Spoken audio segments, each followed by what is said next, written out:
Hi, my name is Anastasia Ellis, and this is my podcast, King to Be. Thank you so much for joining me, and if you want to keep updated for when more episodes come out, please subscribe and follow.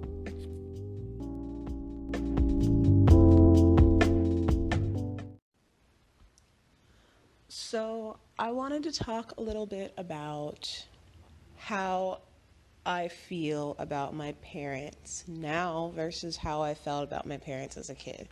I think that everybody, when they're a kid, when they're little, or at least most people when they're little, they look up to their parents and they want to be like their mom or dad in some sort of capacity. Like, we always are, I feel like kids are always striving to be the best for their parents because they're the authority figure, they're the people that you have to listen to, you have to listen to your parents. Like, you're a kid, who do you listen to? You listen to the people that are older than you, the authority figure, the guardian, X, Y, and Z. But then, as we get older, and I feel like for most kids, as soon as they hit their teenager years, when they start to go through when they've already gone through puberty, and now they're starting to figure out the world a little bit. I feel like this is high school. You start to put some things together and realize that your parents aren't perfect, and your parents make a lot of mistakes, just like anybody makes a lot of mistakes, just like you make a lot of mistakes, And you're like, wow, my parents are humans. You're like, wow, my parents are just like everybody else, trying to figure out what the fuck to do. I feel like you don't get to that part until you're out of the house, or oh wow, my parents are literally just like everybody else. I feel like you're just starting to get there in your teen years. You're just starting to figure it out, oh wow, why do my parents do that? Or wow, that was a really stupid thing that they did. Why did they do that? And I was talking to my sister about how because I just really don't want to be a bad person. I really do want to be a person that is always learning things, that is always bettering themselves. Something that my father used to tell me all the time was grow and learn. And I don't, and do I necessarily feel like he followed that? No. But I do I do feel like there are things that your parents say that they're a little hypocritical about, but they're kind of true. You should do them. My dad always told me grow and learn. And though I don't necessarily think that he fully grasped the concept of that, I think that he is definitely right in the concept of you need to continuously grow and learn. And not just until you become an adult and have kids, beyond that, always. Even if you are 80, there are things to learn, and I think that it's still important to learn even at an old age. It's so important. And also remembering that you can learn from anyone, anything, any experience. There is infinite knowledge. And thinking that only people that hit a certain age know what those things are is just so naive to think. I have learned so many things from just my little sisters, my younger sisters, as a kid. They were young. I literally had my youngest sister, who was 5 years younger than me, reading my fucking papers, reading my high school papers to make sure that I don't have any spelling errors or anything, okay? I don't think that age... I do think that there are certain things that come with age, of course, experience is like a big knowledge that like comes, but I also think that there is like a lot of knowledge. Anyway, going back to going back to parents though. I realized I was kind of going on a tangent about like when like you can learn from anything and anybody. And I feel like that's just like once that probably is just like another video or another podcast. But I think that like something that that I've been, or sorry, not that I think, something that I have been doing in like the last few years, like last year or two, has been really analyzing like all of my parents. So I have a mom, my dad, and I have a stepmother. And I am analyzing like a lot of the things that like they did to me that I did not like. And a lot of things that like about them that I just didn't see as like positive traits to have as an adult. That like I want to correct in myself that I see that I do. So like one thing that like for example, one thing that like I do or I used to do was I used to get really, really upset very quickly.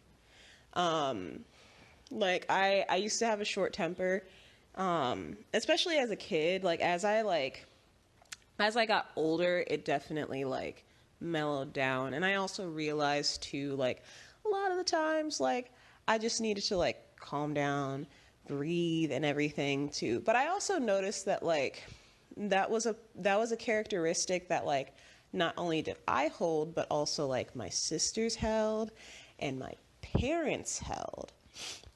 And I realized like, oh shit, okay, so like this is something that like I really need to make sure that I work on and like I address as I get older, because it could definitely come back. And what I realized was like certain people do really trigger those things out of me. So one thing that I like was really trying to do was like, okay, try not to be around people that like trigger that kind of anger out of you, or just like angry people in general.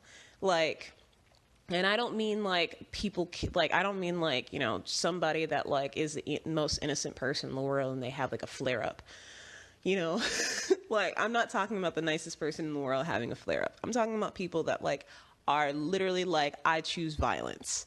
Like, me personally, I cannot be be part of like people that like deliberately choose violence, because I was born into choosing violence. Okay, I don't want to do that anymore. I was born into choosing violence. I don't want to choose violence anymore. It isn't good for me. Okay. So I had to really analyze like people in my life that like, you know, kind of like amp me up in that kind of way. And no, I didn't like necessarily cut everybody out of my life that like were like that, because I think there's also a difference too in people that are working on themselves and like are completely like aware of the fact that they're also like that and are working on themselves, and people that are aware of themselves and then aware of the fact that they choose violence all the time and still choose violence because they think that that is you know, they choose to be angry, they choose to like get mad quickly, they choose to like go after, like just, you know, flare up. And I'm like, I don't want to always flare up over like the smallest little things. I realized like I was getting mad over like these small itty bitty little things, and it was because like I was choosing people that did the same thing in my life. Like, you know, like they always say like you are who you hang around, you know, like the people you hang around influence the people that you, like the person that you're going to be. Like, I think that that is a very, very, very true thing. Like, people influence you. People have an impact in your life. And if you are choosing people that, like, you don't feel are having a positive impact in your life, then you should analyze that and figure out, like, where do you need to put the boundary with that person? Do you need to have them less in your life? Do you need to not have them in your life at all? Do you need to limit your time and how much you talk to them? Limit your time and how much you spend time with them? Like, I think that that's like super important. So yeah, like I I really do try to work on that. I try to like see that. Oh, okay, let me go to people too that like I still have in my life that like choose violence but like are working on it. Like let me go to the people that are like that because like I think that that's something that like is big to talk about too. People that like tell you that like they recognize their triggers and they're going to therapy and working on it, or like doing shadow work and working on it, or just like journaling or whatever their process is to working on themselves, and you see improvement over time too. You see like how their thought process starts to change over months, over the year. Bless me. um but like you start to see how they change up, like, and it might be like small things, which usually it is small things, because people don't change overnight. They really don't. People change over time, and we think that they change overnight because we probably haven't talked to them in a month or a year. So anyway, people don't change overnight. um but yeah, like, so I guess there's another level of that too. Because like, yeah, that's another thing too. People don't change overnight. So you have to decide as well. Do you want to be with a person that like is still going through that period of like trying to be better as well? And like, is that person still healthy for you even if they do have like some negative things about them that like you are aware of, they're aware of, and they're working on? Like, I think that that's important. Like, everybody has negative traits. Everybody has negative traits. Everybody has toxic traits about them.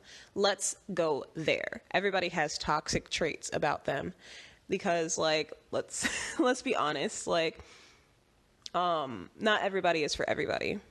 And what somebody thinks is a toxic trait might not be a toxic trait to somebody else. And when I say like toxic trait, like I mean things that like, could like trigger something out of somebody else. They could be things that like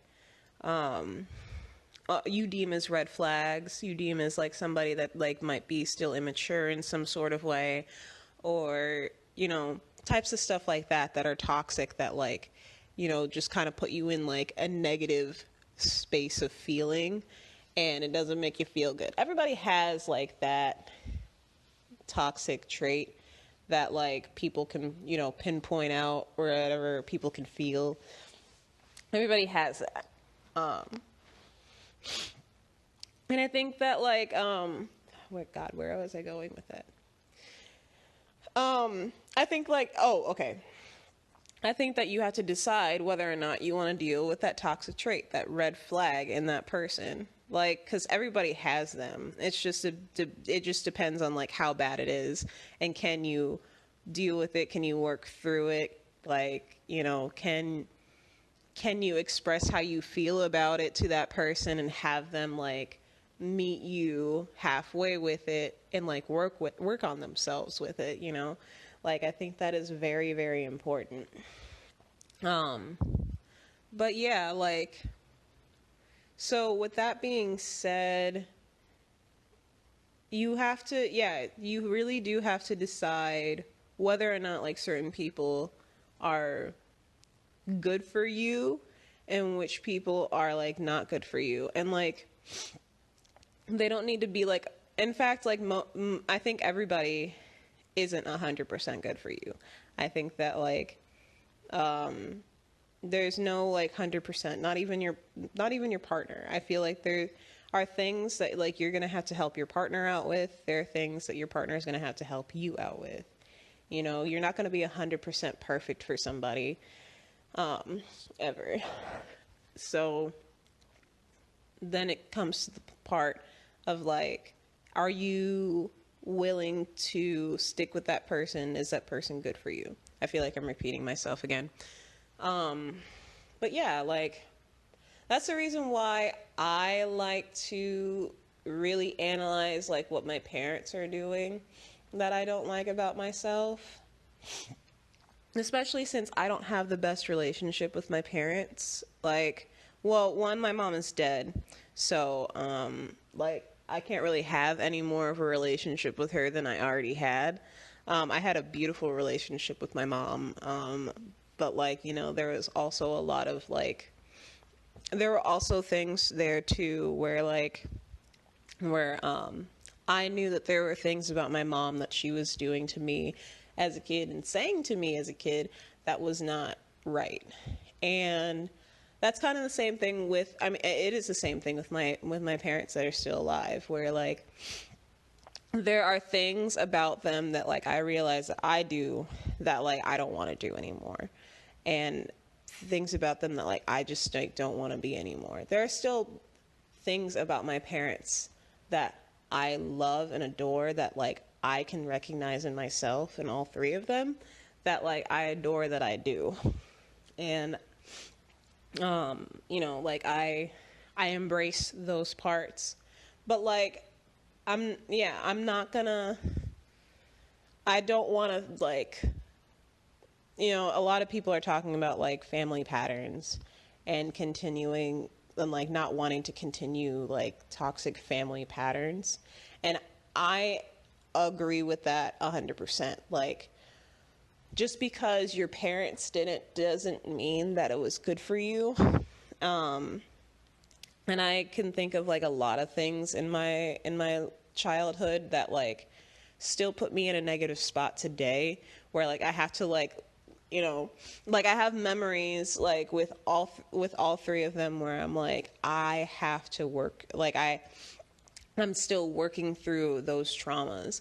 And so in that case like if you have bad memories that like flare up every once in a while and like kind of put you in this like ew mood or like this icky feeling and stuff like that means that there were things that your parents did that like weren't the best. Like you can change those things with whatever new family that you decide to bring in. And that does not necessarily mean like kids and stuff. Like if you decide not to have kids, that's fine.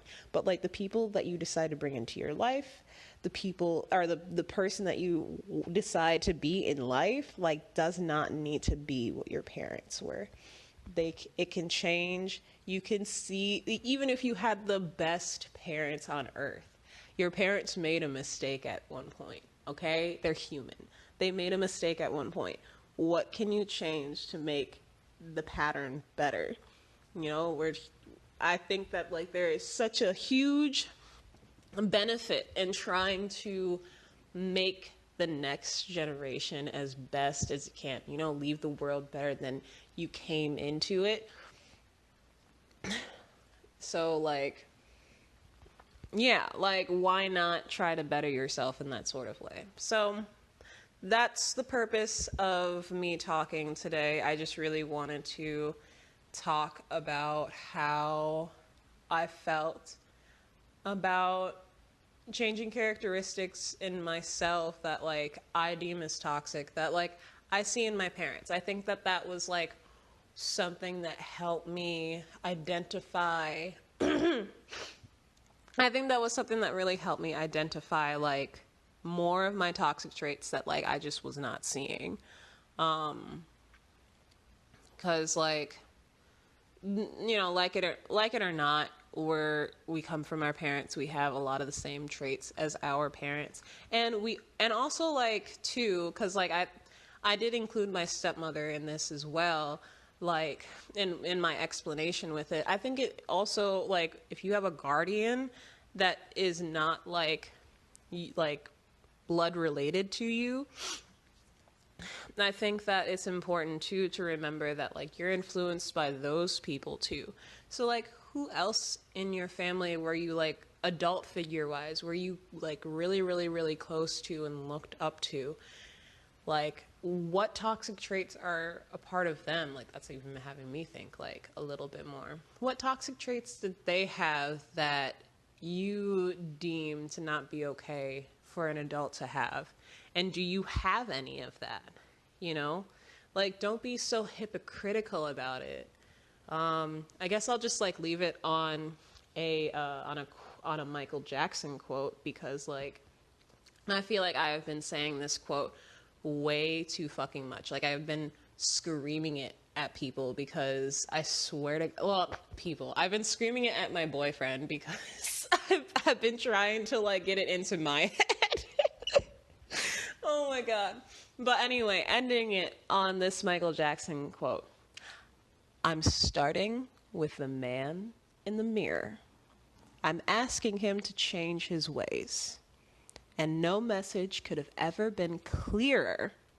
If you want to make the world a better place, take a look at yourself and then make a change. I'm leaving it there. I hope y'all have a great day. Thank you for tuning in, and I'll catch you in the next one. Bye.